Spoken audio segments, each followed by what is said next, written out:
नमस्कार बच्चों, मैं राजिका अग्रवाल आपकी साइंस टीचर स्वागत करती हूँ आप सभी का आज की इस क्लास में। देखिए यहाँ पर हम पढ़ने वाले हैं कक्षा 10वीं का अध्याय नंबर 25 जिसका नाम है वंशागति। सबसे पहले इस चैप्टर का नाम सुनते ही आपके दिमाग में क्या आता है? वंशागति है क्या चीज? देखो इसको इस तरीके से समझो कि जैसे आप हैं, आपके भाई बहन हैं, आपके रिश्तेदार हैं या फिर आपको ले लो या मुझे ले लो, तो हम सब में कुछ ना कुछ विभिन्नताएं हैं। हम सब में कुछ ना कुछ विभिन्नताएं हैं, इसलिए हम एक दूसरे से अलग है। अब हमारे अंदर कुछ ऐसे लक्षण होते हैं जो हमें हमारे मम्मी पापा से मिलते हैं। जैसे हो सकता है आप कभी नानी के घर गए हो तो आपने सुना हो कि इसकी आंखें तो बिल्कुल इसकी मम्मी की जैसी हैं।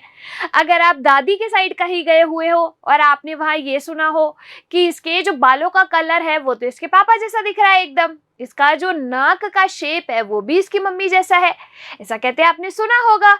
तो यहाँ पर ये जो लक्षण है वो हमारे मम्मी पापा से हमारे अंदर आ रहे हैं। तो इसी चीज के बारे में वंशागति के अंदर जो है अध्ययन किया जाता है।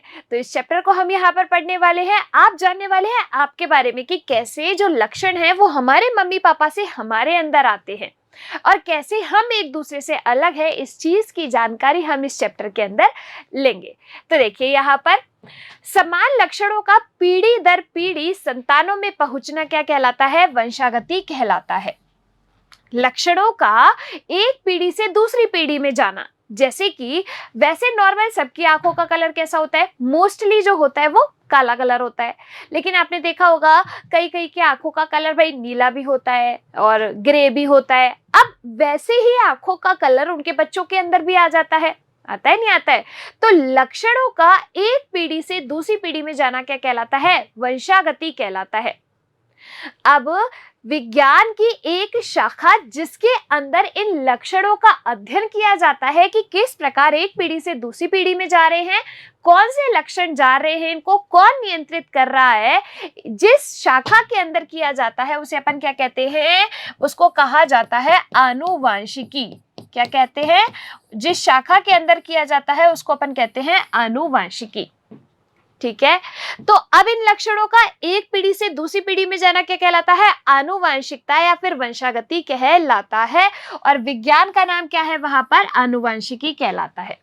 ठीक है, परीक्षा के अंदर कभी भी आपसे अगर आनुवांशिकता या वंशागति की डेफिनेशन पूछे तब तो आप क्या लिखेंगे? लक्षणों का एक पीढ़ी से दूसरी पीढ़ी में जाना।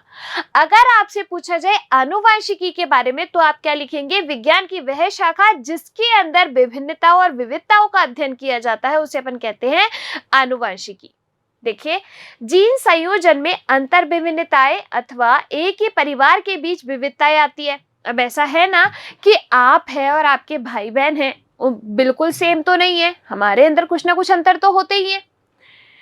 वंशागति और विविधता का विज्ञान आनुवंशिकी कहा जाता है। क्लियर हुई ये वाली चीज, किसको अपन आनुवंशिकी कहते हैं? अब देखिए आगे, वंशागति और विभिन्नताएं। वंशागति लक्षणों का माता पिता से संतान में पहुंचना वंशागति कहलाता है। जीन वंशागति के लिए उत्तरदायी है। अब आपके दिमाग में एक चीज आनी चाहिए कि ऐसी कौन सी चीज है जो एक पीढ़ी से दूसरी पीढ़ी में यानी कि मम्मी पापा से बच्चों के अंदर इन लक्षणों को लेकर जा रही है। तो जब अपन बात करते हैं इस चीज की कि कौन इनको नियंत्रित कर रहा है, कौन इनको लेके जा रहा है, तो वंशागति की उत्तरदायी जीन जो है वो क्या है? वंशागति के लिए उत्तरदायी है, यानी कि वंशागति की इकाई क्या है अपनी यहाँ पर? जीन। अब आप कहोगे कि जीन कहते किसे हैं? दिमाग में पहली बात तो यही आती है, जीन है क्या? ऐसी क्या चीज है जो कैसे जा रही है मम्मी पापा से और बच्चों के अंदर? तो देखो, हमारा जो आनुवांशिक पदार्थ होता है वो क्या होता है? डीएनए। अब आप कहोगे कि मैम ये आनुवांशिक पदार्थ क्या है, डीएनए क्या है?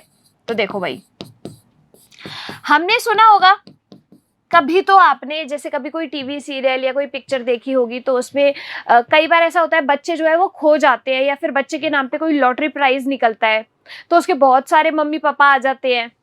फिर उसमें से असली मम्मी पापा का पता लगाने के लिए कहा जाता है कि इसका डीएनए टेस्ट करा लो। कहते नहीं कहते? तो डीएनए जो है वो हमारा आनुवंशिक पदार्थ है जो कि कहाँ से जाता है? मम्मी पापा से बच्चों के अंदर जाता है। अब ये कैसे जाता है? युग्मकों का निर्माण होता है, मादा युग्मक और नर युग्मक बनते हैं। फिर जब निषेचन के दौरान ये दोनों आपस में बनते हैं तो युग्मनज का निर्माण करते हैं और इसी युग्मनज से फिर वो क्या होता है, भ्रूण में उसका विकास होता है और फिर वैसे ही एक बच्चा बनता है। तो अब इस बच्चे बनने की प्रोसेस में जब जो ये युग्मक है ये क्या करते हैं, इनका जो डीएनए है वो उस युग्मकों से होता हुआ युग्मनज में जाता है। यानी कि जो आनुवंशिक पदार्थ है जो मम्मी पापा से बच्चों में जा रहा है वो कौन है, आपका डीएनए है। ठीक है, जो हमारा डीएनए होता है वो हमारे मम्मी पापा से मैच खाता है, तभी तो पता लगा सकते हैं डीएनए की पूरी वहां पर रीडिंग करके डीएनए का पता लगा के पता लगाया जा सकता है कि बच्चा किसका है, इसके माँ बाप कौन है, क्योंकि हमारा डीएनए हमारे मम्मी पापा से मैच खाता है। ठीक है, अब देखिए यहाँ पर जो अपना आनुवंशिक पदार्थ है डीएनए, जैसे यहाँ पर ये आपको चित्र दिखाई दे रहा है, ये किसका है, डीएनए का चित्र है। अब इस डीएनए का ही एक जो खंड होता है उसको अपन क्या कहते हैं, जैसे मान लीजिए ये खंड। ठीक है, तो डीएनए का ही खंड क्या है आपके, यहाँ पर जीन कहलाता है। डीएनए का ही खंड क्या है आपके, जीन है। ठीक है, तो यहाँ पर जीन क्या हो गई, वंशागति के लिए उत्तरदायी हो गया। मतलब हर एक जीन के पास एक लक्षण होता है, जैसे कि आंखों के रंग के लिए एक जीन उत्तरदायी होगा, नोज की जो शेप है, नाक की जो शेप है उसके लिए एक जीन उत्तरदायी होगा, बालों के कलर के लिए एक जीन उत्तरदायी होगा। तो हर एक लक्षण के लिए एक जीन उत्तरदायी होता है। यही क्या करता है, एक पीढ़ी से दूसरी पीढ़ी में जाता है। इसीलिए यहाँ पर वंशागति की इकाई क्या है, अपनी जीन है। परीक्षा के अंदर प्रश्न पूछा जाए वंशागति या आनुवंशिकता की इकाई क्या है, तो क्या लिखेंगे, जीन है। अब इस जीन का पहले नाम क्या था, पहले नाम था इसका कारक। क्या नाम था, पहले इसको कारक नाम दिया गया, फिर बाद में इसको जीन नाम दिया गया। अब आपसे अगला प्रश्न परीक्षा के अंदर क्या पूछा जा सकता है कि जो आनुवंशिकी है उसके पिता कौन है, आनुवंशिकी के जनक या फिर इसके पिता कौन है, यानी कि इसकी खोज किसने की, इसके बारे में बताया किसने। तो आनुवंशिकी के जो जनक है, पिता है, वो आपके कौन है, ग्रेगर जॉन मेंडल। कौन है, ग्रेगर जॉन मेंडल साहब जो है आपके आनुवंशिकी के पिता है, अगर आपसे प्रश्न पूछा जाता है परीक्षा के अंदर तो।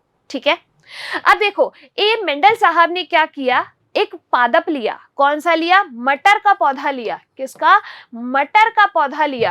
अब इस मटर के पौधे के ऊपर उन्होंने बहुत सारे प्रयोग किए, जैसे एक लंबा मटर का पौधा ले लिया और एक बौना जो छोटा सा है वो मटर का पौधा ले लिया। इन दोनों के बीच में संकरण करवाया, तो जो इससे उत्पन्न जो संतति थी उसके लक्षणों का अध्ययन किया और ऐसे कई नियम इन्होंने यहाँ पर प्रतिपादित किए। तो इन्होंने इस मटर के पौधे के ऊपर अपने प्रयोग किए और बहुत सारे निष्कर्ष निकाले, इसीलिए अपन इनको क्या कहते हैं, आनुवंशिकी का पिता कहा जाता है, ग्रेगर जॉन मेंडल साहब को। देखिए यहाँ पर आगे, ऑस्ट्रिया के ग्रेगर जॉन मेंडल, एक पादरी ने मटर के कुछ पौधे चुने, उन्हें साल दर साल उगाया। अब देखो मटर का पौधा इन्होंने चुना, उनके बीच में संकरण करवाया, आपके लंबे पादप और बौने पादप के बीच संकरण कराया, गोल बीज वाले पादपों का संकरण कराया, झुर्रीदार, मतलब बिल्कुल ही विपरीत, जैसे अपन कहते हैं ना दिन का रात, सुबह का शाम, ऐसे कि लंबे का बौने के साथ, गोल का झुर्रीदार के साथ, हरे का पीले के साथ, इस तरीके से इन्होंने जो पादप है उसके लक्षण लिए और उनके बीच में संकरण करवाया। अब ऐसा नहीं है कि एक बार करवा रहा और हो गया।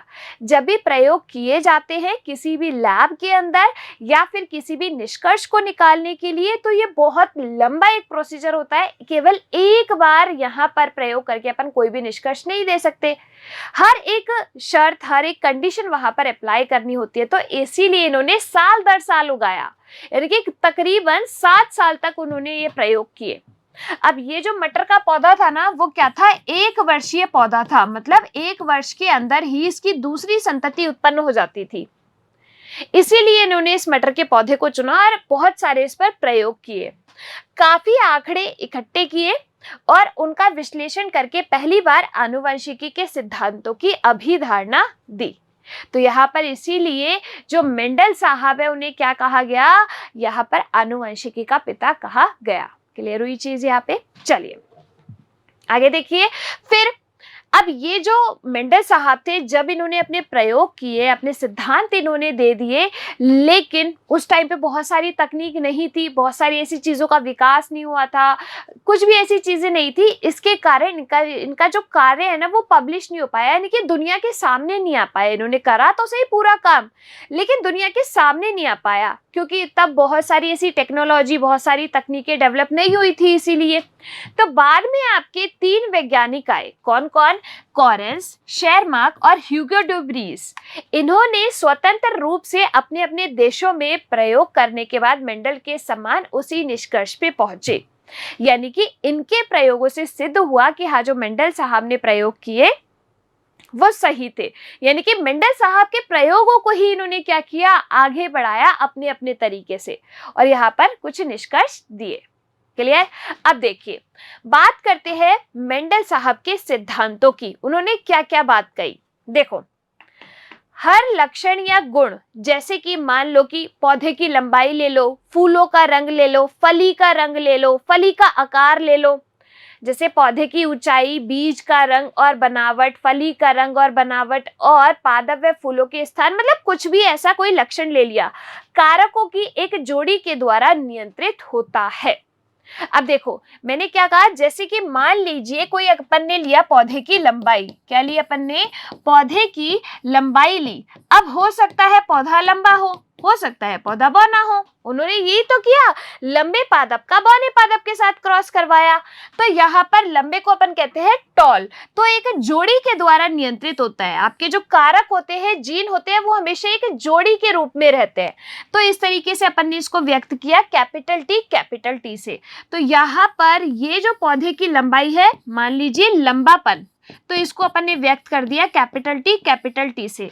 तो ये जो पौधे की लंबाई का जो लंबापन है वो किस कारक के द्वारा नियंत्रित हुआ? कैपिटल टी, यानी कि इस कैपिटल टी की एक जोड़ी के द्वारा नियंत्रित हुआ। ठीक है।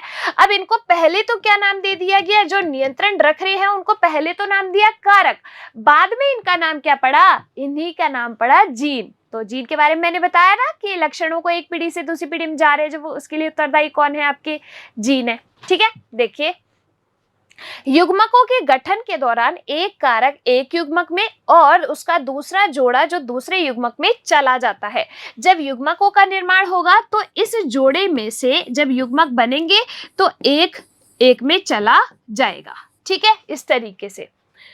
इस प्रकार दो कारकों की एक जोड़ी युग्मकों के गठन के दौरान अलग अलग हो जाती है। तो युग्मक ये क्या था? अपना एक कारक था। ठीक है, जब इसमें युग्मकों का निर्माण हुआ तो ये युग्मक आपके क्या हो गए? अलग अलग हो गए। ठीक है, तो इस तरीके से ये अलग अलग हो गए, दौरान ये अलग अलग हो जाते हैं। निषेचन के समय कारकों का संयोजन लक्षणों को व्यक्त करता है। ये इसका क्या है? प्रथम नियम है। अब यहाँ पर जब युग्मनज बनेगा, यानी कि नर युग्मक आएगा और मादा युग्मक आएगा, ये दोनों जब आपस में मिलेंगे तो एक युग्मनज का निर्माण करेंगे। तो इसमें से ये जो लक्षण है वो उसमें एक जोड़े के रूप में आ जाएंगे और उन लक्षणों को नियंत्रित करेंगे। तो यहाँ पर ये क्या हुआ? प्रथम नियम। आगे देखिए, जैसे कि उन्होंने जब लक्षण लिए तो ऐसे कौन कौन से लक्षणों के बीच में उन्होंने संकरण करवाया? भाई दिमाग में अपनी चीज तो आती है ये वाली कि किन किन लक्षणों के बीच में उन्होंने क्रॉस करवाया। तो जैसे मान लो कि उन्होंने क्या ले ली? बीज का आकार ले लिया। एक बीज ले लिया जो बिल्कुल गोल था, दूसरा उसके विपरीत झुर्रीदार।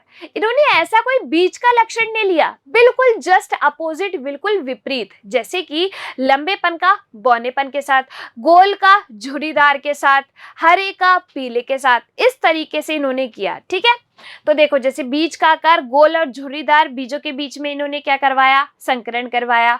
बीज का रंग पीला और हरा, फूल का रंग बैंगनी और सफेद। ऐसे ही आपके फली का आकार, फूली हुई फली ले ली, सिकुड़ी हुई फली ले ली, फली का रंग हरा और पीला ले लिया। इस तरीके से जो विपरीत लक्षण है उनके बीच में इन्होंने क्या करवाया? संकरण करवाया। फिर इन्होंने एक और नियम क्या दिया? देखो, पुष्प की स्थिति अक्षीय और अंत्य, तने की ऊंचाई, लंबापन और बौनापन। फिर इन्होंने क्या नियम दिया? कुछ लक्षणों को व्यक्त कर रहे दो कारकों में से एक प्रभावी कारक है। इसे अपन क्या कहते हैं? प्रभाविता का नियम कहा जाता है। तो देखो, मेंडल का प्रभाविता का नियम कहता क्या है? जब अपन बात करते हैं कि जैसे मान लीजिए पौधे की लंबाई के लिए अपन ने क्या लिया, लंबापन और बौनापन लिया। तो जब लंबे पादपों का बौने पादपों के साथ क्रॉस करवाया गया यानी कि संकरण करवाया गया, तो उन्होंने क्या देखा, जो F1 संतति आई यानी कि जो पहली संतति आई, पहले जो उसके बच्चे हुए, पहले जो पादप उगे, तो उसमें उन्होंने क्या देखा, F1 संतति के अंदर जो पादप प्राप्त हुए उनको वो कैसे पादप प्राप्त हुए, लंबे पादप प्राप्त हुए। तो यानी कि उन्होंने कहा कि जब एक जोड़ी विपर्यासी, ऐसे लक्षणों को अपन क्या कहते हैं, विपर्यासी, तो जब एक जोड़ी विपर्यासी लक्षणों के मध्य क्रॉस करवाया जाता है तो यहाँ पर क्या होता है, यानी कि जैसे लंबे पादपों का बौने पादप के साथ क्रॉस करवाया गया तो F1 संतति के अंदर एक जो इनमें से कारक है वो प्रभावी होता है और दूसरा अप्रभावी। मतलब कि F1 संतति के अंदर केवल एक लक्षण प्रकट होगा, दूसरा बेचारा दिखेगा ही नहीं। इसको इस तरीके से समझो कि जैसे मान लीजिए आप है और आपके भाई बहन है, वो आपसे बड़े हैं, तो आपका घर में प्रभाव नहीं होता, आपकी कोई सुनता भी नहीं है, आप खुद को व्यक्त ही नहीं कर पाते अपने बड़े भाई बहनों की वजह से। तो यहाँ पर बड़े भाई बहनों की उपस्थिति में आप खुद को अभिव्यक्त नहीं कर पाए, यानी कि वो क्या हुए, प्रभावी हुए आपके ऊपर।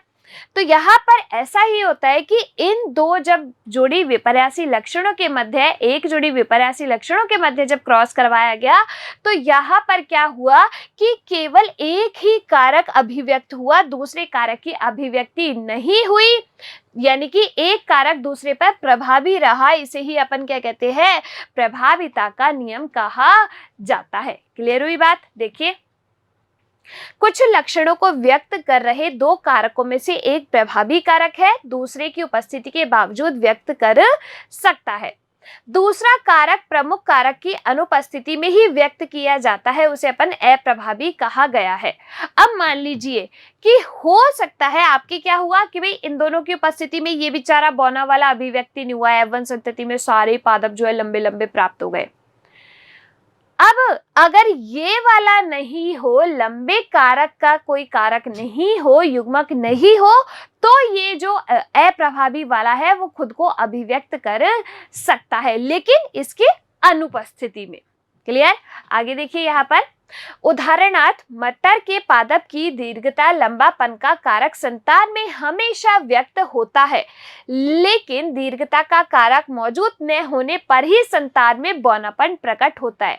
अगर लंबेपन का बौनेपन के साथ क्रॉस करवाया गया तो F1 जो पीढ़ी है उसमें जो संतान आई वो लंबी प्राप्त होगी, लेकिन अगर लंबी नहीं है अपने पास तो उसकी अनुपस्थिति में बौना जो पादप है वो अपन को प्राप्त हो सकता है। क्लियर? मेंडल ने दो अन्य नियम, माता पिता तुल्यता का नियम और स्वतंत्र चयन के सिद्धांत की भी अवधारणा जो है यहाँ पर दी। तो ये बात हुई अपने यहाँ पर किसकी, ये बात हुई मेंडल के प्रयोगों की, आनुवंशिकी की परिभाषा की। आनुवंशिकी किसे कहते हैं, आनुवंशिकता किसे कहते हैं, वंशागति किसे कहते हैं। क्लियर हुई सारी चीजें यहाँ पे। और यहाँ पर ये हुए मेंडल के नियम जो उन्होंने अपने प्रयोगों के द्वारा जो सिद्धांत है वो प्रतिपादित किए। देखिए यहाँ पर अपन ने क्या पढ़ा कि वंशागति किसे कहते हैं, लक्षणों का एक पीढ़ी से दूसरी पीढ़ी में जाना वंशागति कहलाता है। वंशागति की इकाई क्या है, अपनी जीन है जो कि डीएनए का एक खंड होता है। बात करते हैं आनुवंशिकी की, तो विज्ञान की वह शाखा जिसके अंदर इन सबका वंशागति का अध्ययन किया जाता है उसे अपन क्या कहते हैं, आनुवंशिकी कहते हैं। आनुवंशिकी के पिता कौन है आपके, ग्रेगर जॉन मेंडल साहब है। उन्होंने मटर के पौधे के ऊपर अपने लक्षणों के ऊपर अपने प्रयोग किए। अब मटर के पादप जो लिए थे उसमें विपर्यासी लक्षण लिए और बहुत टाइम तक उन्होंने इन प्रयोगों को किया और अपने कुछ सिद्धांत जो है वो यहाँ पर प्रतिपादित किए। क्लियर हुई? मिलेंगे अपन अगली क्लास के अंदर, तब तक के लिए आप लोग खुश रहिए, स्वस्थ रहिए। धन्यवाद।